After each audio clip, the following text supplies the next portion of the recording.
Chapitre 17, Aurore. Vous ai jamais parlé d'Aurore. C'est alors que j'étais confortablement installé derrière mon comptoir qu'elle me fut présentée.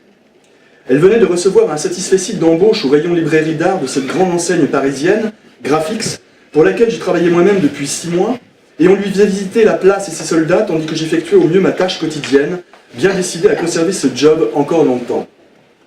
Une place qui m'avait été donnée par un ami de province, une place mûrement réfléchie au demeurant, puisqu'à l'époque, 2 opportunités alléchantes s'étaient présentées à moi en même temps, mais enfin, j'avais choisi. Et ma présence en ce lieu ne devait donc rien au hasard, si tant est que ce fût possible. Le directeur était un homme de tempérament anglais, classieux comme une tortue, rusé comme un sioux, chauve en partie et faussement rond.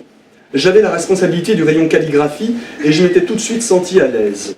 Tout était parfait dans cette boîte, de la qualité des néons à la température ambiante en passant par l'absence de la moindre caméra.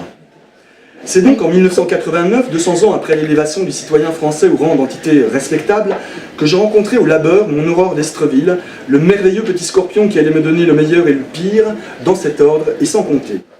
Pour elle, c'était le premier vrai job.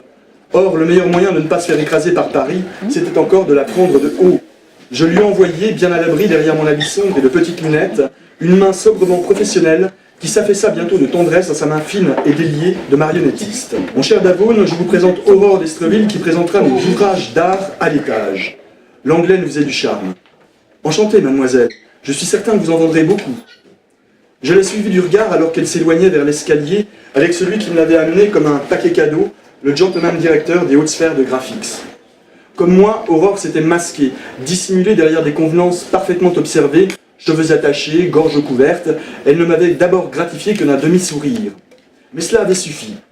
L'aborder in extremis avant qu'elle ne descendît l'escalier du métro pour s'engouffrer dans une normalité distante, oui. Un café, mademoiselle?